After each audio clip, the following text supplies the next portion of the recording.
美国计划了4个战场，普京不惧3线作战，看准美国的软肋狠打。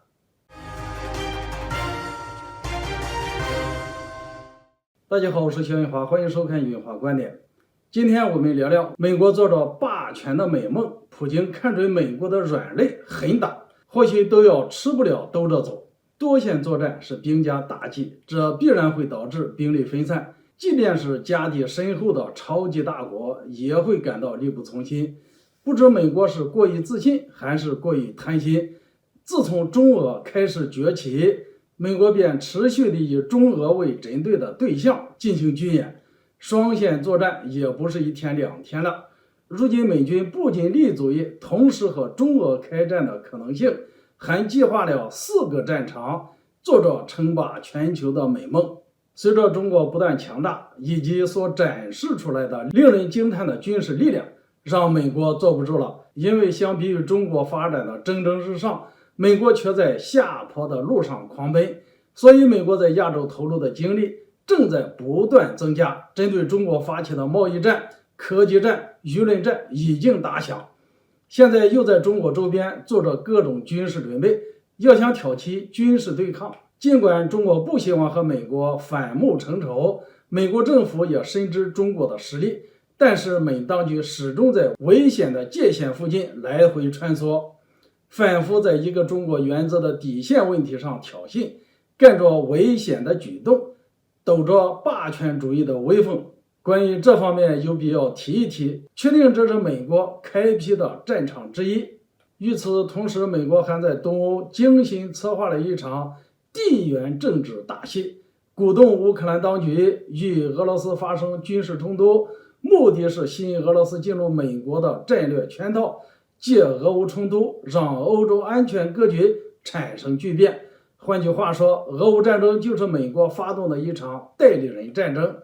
也是美俄的巅峰对决，只不过战场在乌克兰而已。除了中国，俄罗斯也是美国的心头大患，因此俄乌冲突就是美国开辟的第2战场。只不过美国错误估计了俄罗斯的实力，没想到联合围剿也没能将其瓦解，于是转头唆使盟友抓紧时间想办法。为了讨美国的欢心，日本一把扛起反俄大旗。作为能源匮乏的岛国，日本却铁了心的要去制裁俄罗斯，不仅趁着俄乌激烈交战之际跟风美国立场加码制俄，还发动网络舆论战，掀起针对莫斯科的骂战，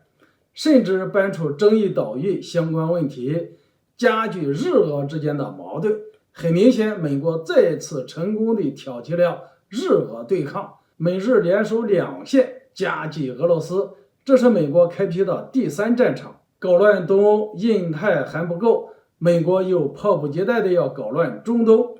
或许有祸害中东的经验，美国这次亲自上场。据悉，美国总统拜登近日下令，要求美军攻击叙利亚境内与伊朗有关的目标。美军方在接到总统的指示后，已经开展对叙利亚的精准空袭。拜登下令空袭叙利亚，再一次开辟了第4战场。实际上，自拜登上任以来，已经不止一次指示美军在叙利亚境内实施类似的打击行动，而且驻扎在叙利亚境内的美军更是无恶不作，今天偷小麦，明天偷石油，毫无底线的强盗行为，给叙利亚民众带去了战火和灾难。显然，美国并不满足在印太和俄乌展开的双线作战，本以为能轻松压服中俄，不料反而是自己捉襟见肘。美军撤出阿富汗后，就连中东也离美国越来越远，反而是中俄逐步走上前台。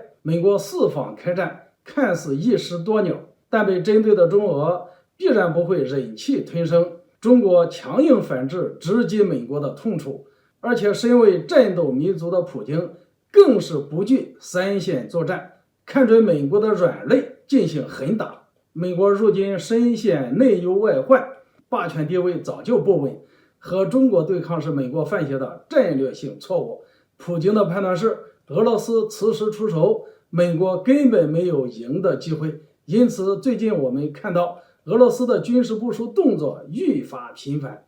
签完军事合作大单，又开始量产高超音速导弹。可以预见的是，俄罗斯的全面反击即将开始，美国、乌克兰甚至是日本，或许都将吃不了药兜着走。今天这个话题就聊到这里，欢迎大家留言交流，下次见。